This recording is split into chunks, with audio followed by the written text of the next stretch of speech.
Vice Ganda abay naging emosyonal sa kanila pong anniversary special na presentation sa It's Showtime. But before that, if you haven't subscribed yet to my YouTube channel, please don't forget to like, share, and subscribe at hit mo na rin ang notification bell for more showbiz updates.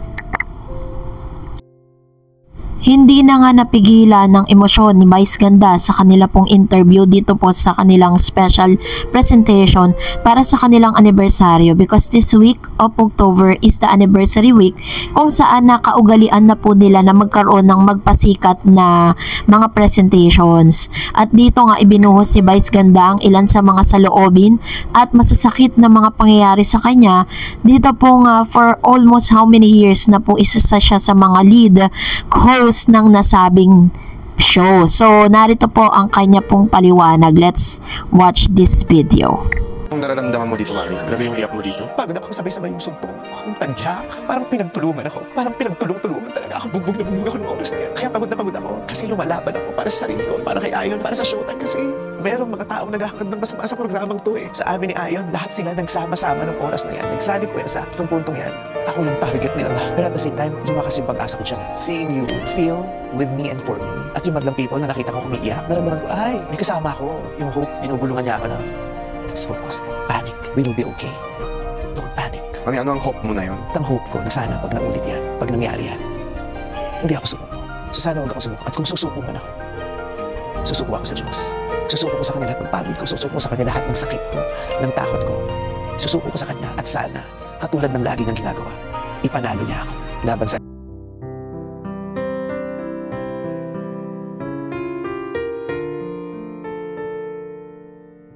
Inilabas ni Vice Ganda ang kanyang damdamin patungkol sa mga issue kung saan sila po noon ay nasa hot seat at pinag-usapan nga ng buong social media at lahat ng mga netizen patungkol sa issue na ginawa nila sa isang segment kung saan naroroon po ang mga batang kasama nila ngayon sa Showtime.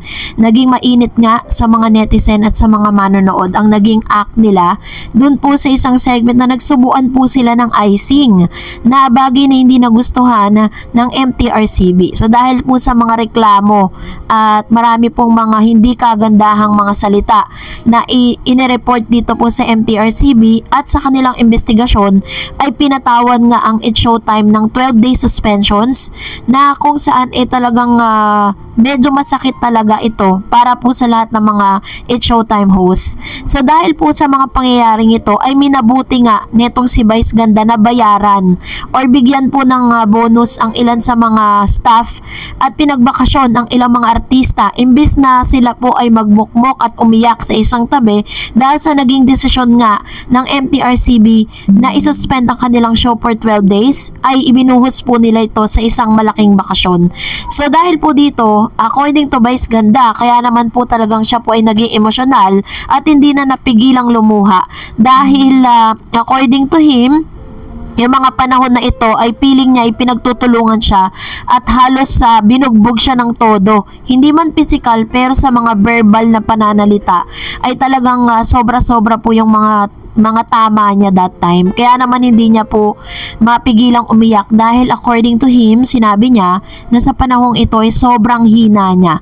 Pero nang nakita niya po na talagang lumalaban at kapit kamay ang ilan sa mga It's Showtime hosts na kasama niyang nakikipaglaban at kasama niya sa labang ito ay dito na po siya talagang lumakas yung kanyang kalooban.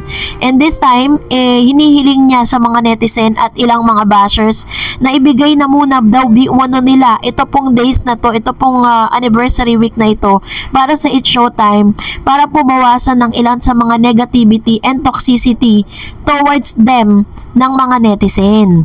So, isa rin sa mga naging hot topic nga sa kanyang interview patungkol nga sa demolition job versus It's Showtime. So, nabanggit niya po ito sa kanila pong media con. At sinabi niya na on the 15th anniversary press conference of It's Showtime's host, Vice Ganda claimed that there is an ongoing demolition job against the show amid a string of bashing and rumors hounding its host and noontime show itself. Sabi niya, well, there really a demolition job against It's Showtime, but we are not going to say where this is coming from. What they are doing on social media. That demolition job, right?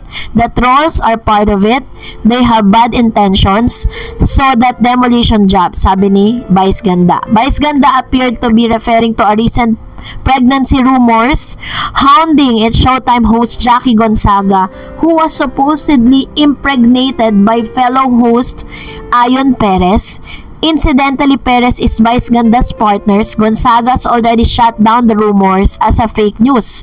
Matatandaan po na kumalat po sa buong social media platform ang ilan sa mga vloggers na nagkakalat po ng fake news patungkol dito kay Ayon Perez at kay Jackie Gonzaga. Kung saan sinabi nga nito, kalat na kalat po sa Facebook, sinabi niya, or parang pinapakalat ng ilang mga fake news peddlers na nagdadalang tao daw di umano si Jackie at ang ama nito ay walang iba kundi si Mr. Ayon Perez. So dahil dito ay agaran naman na pinutol ni Jackie ang issue na ito dahil sa sobrang kahihiyan. Nahihiya siya not in a sense dahil totoo ang rumors, but nahihiya siya dahil bakit daw parang ikinokonek or ginagawan sila ng issue ni Mr. Ayon Perez. Meanwhile, there are also reports claiming that the noontime show would end its run on GMA in December. Marami rin po mga rumors at mga chismis na yung kanila pong kontrata sa GMA7 kung saan umeere ang It's Showtime ay matatapos na ngayong December. But despite of all of this, Vice Ganda is confident that the noontime show would keep on going, noting that a demolition job are mounted by people who want to take down someone from a certain position. It could be that we were capable to be in a certain positions and others may want to attain that kind of position. We have experienced it. So others want to have that kind of experience also, and to be able to do that, they need to go that route, he said. We just have to deal with it and we just have to keep on going. Sinabi niya na talagang marami daw po talagang mga tao na yung kanila pong mga ginagawa is talagang paulit-ulit lang, parang cycle lang. At gumagawa talaga sila ng paraan para pabagsakin at talagang mawala na nga ng tuluyan ito pong show ng It's Showtime. Pero syempre, sabi po niya Vice Ganda, noting that the past struggles of the noontime show, Vice Ganda reiterated that the host and crew of It's Showtime are strong enough to battle these negativities as they all united towards a common goal. It will be hard if we're not united. We have to do this together because if we battle this hardship alone, will we be weak? We won't succeed. That is the essence of the strength of this team. We are one together against for everything. Launched in October 2009, It's Showtime celebrating the 15th anniversary this month. One of these activities includes the Magpasikat segment where its hosts will go up against each other in a talent competition. At ngayong araw nga ng Lunes ay sinimulan na nga yung kanila pong segment na Magpasikat kung saan sa Lunes na team ay napunta nga kay Vice Ganda na ang kanilang tema ay patungkol nga sa word na pag-asa.